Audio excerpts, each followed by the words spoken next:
My girlfriend broke up with me saying, I need to be more social and make friends before I can be a good partner to anyone. So I moved across the country for my dream job. But 6 months later, she showed up at my door saying, I'm ready to commit now because distance doesn't matter.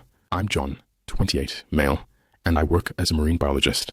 For the past 3 years, I was in what I thought was a committed relationship with my girlfriend Amanda, 24, female, who works as a marketing coordinator for a local fitness company here in San Diego. Amanda and I met at an environmental conservation fundraiser where I was giving a presentation about my research on coral reef recovery. She approached me afterward, saying she was fascinated by my work and wanted to learn more about marine conservation. We hit it off immediately and started dating shortly after. Our relationship was intense from the beginning. We spent most of our free time together, whether it was going on weekend diving trips for my research, hiking in the local mountains, or just staying in and cooking dinner while I told her about my latest projects. Amanda seemed to love hearing about my work and was always supportive of my career goals. I was completely devoted to her and thought she felt the same way. We talked about moving in together, getting married someday, and even discussed how we could combine our careers if I ever got offered a position at a research station in another location. I assumed we were building toward a future together. About 8 months ago, I received an incredible job opportunity that I've been working toward for years. The Pacific Marine Research Institute in Hawaii was offering me a position as lead researcher on a groundbreaking coral restoration project. This was literally my dream job. The chance to work on cutting-edge research that could help save coral reefs worldwide. The position would require me to relocate to Hawaii for at least 3 years, with a possibility of permanent placement if the project was successful. When I told Amanda about the opportunity, I expected her to be excited for me, even if the timing was complicated. Instead, her reaction was lukewarm, at best. She congratulated me, but immediately started talking about how difficult long-distance relationships were and how she wasn't sure she was ready for that kind of commitment. She said she needed time to think about whether she wanted to uproot her life to move to Hawaii with me. I was understanding about Amanda's hesitation. Moving across the Pacific Ocean is a big decision, and I didn't want to pressure her into making a choice she wasn't comfortable with. I told her we could figure out a way to make things work, whether that meant her eventually joining me in Hawaii or me visiting San Diego frequently during the research project. Over the next few weeks, Amanda became increasingly distant and seemed preoccupied whenever we spent time together. She started canceling plans we had made and would often seem distracted during conversations. When I asked if she was okay, she would say she was just stressed about work and thinking about our future. 2 months before I was supposed to start the Hawaii position, Amanda asked me to meet her for dinner at a restaurant where we had celebrated our first anniversary. I thought maybe she had made a decision about our relationship and the move, so I was hopeful that we could finally make some concrete plans. Instead, Amanda blindsided me with a breakup that I never saw coming. She said she had been doing a lot of thinking and had realized that she wasn't ready for the level of commitment our relationship required. According to Amanda, she felt like she had jumped into a serious relationship too quickly and hadn't taken enough time to develop herself as an individual. She told me, I need to be more social and make friends before I can be a good partner to anyone. I've realized that I've been so focused on our relationship that I haven't built the kind of social support network that a healthy person should have. I need to learn how to be independent and develop friendships outside of romantic relationships. I was completely devastated by this explanation. Amanda was essentially saying that our relationship had prevented her from having a normal social life and that she needed to break up with me to become a better person. She made it sound like being with me had been holding her back from personal growth.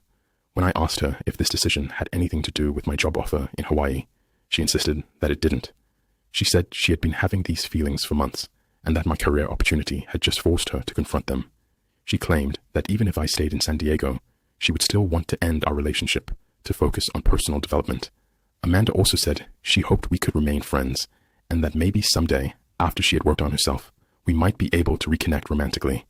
She said she cared about me deeply, but needed to prioritize her own growth before she could be the partner I deserved.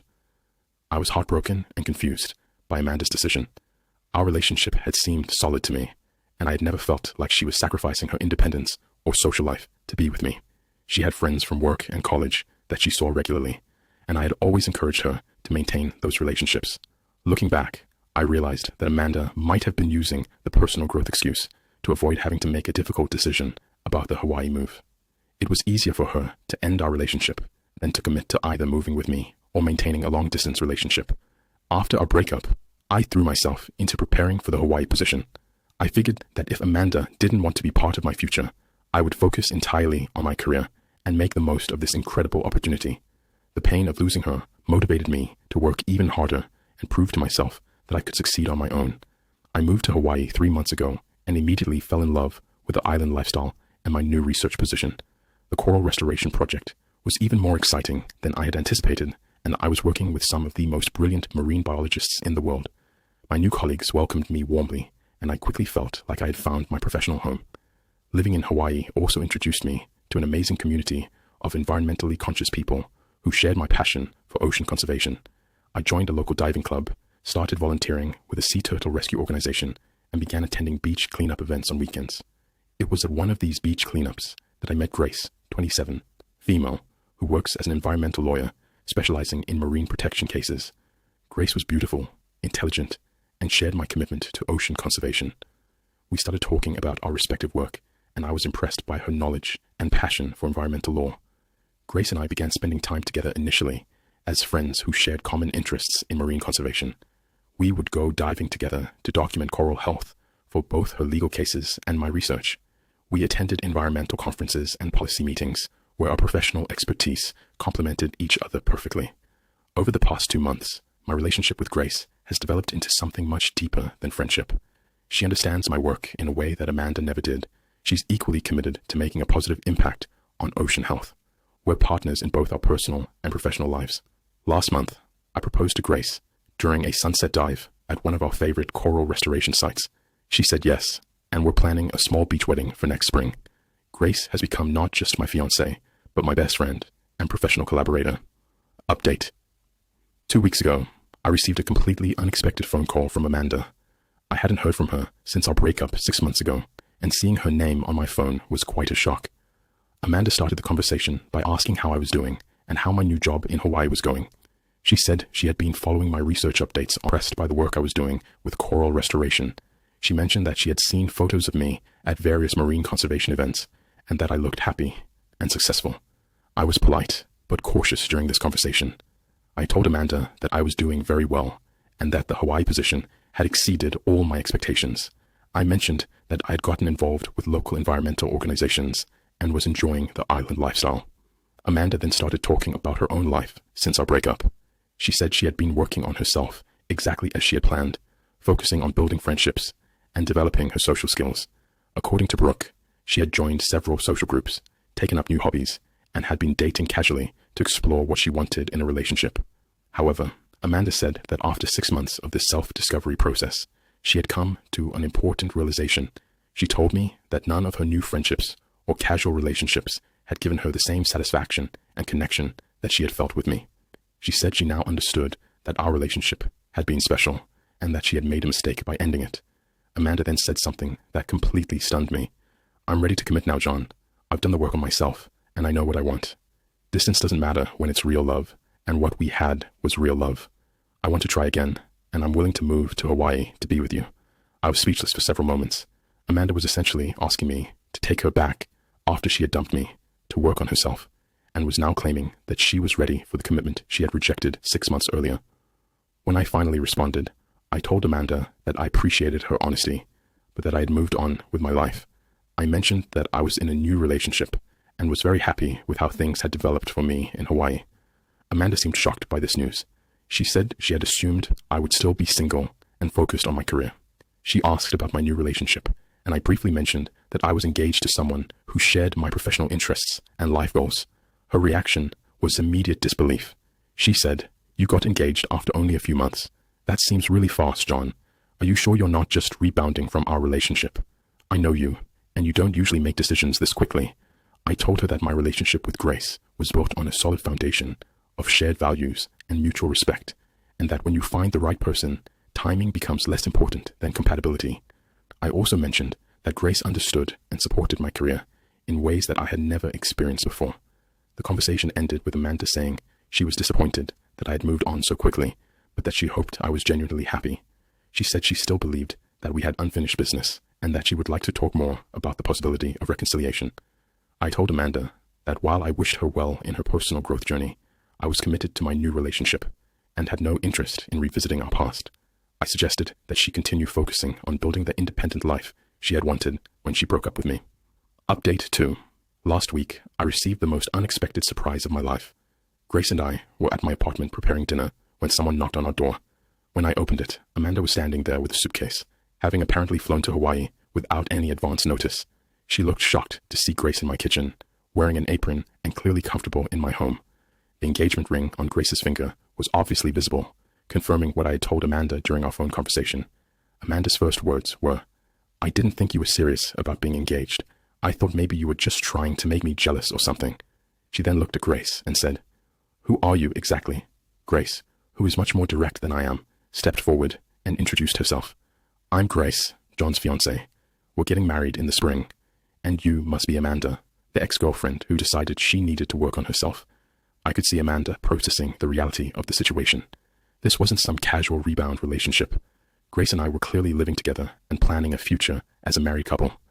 Amanda asked if we could talk privately, so I stepped outside with her while Grace continued preparing dinner.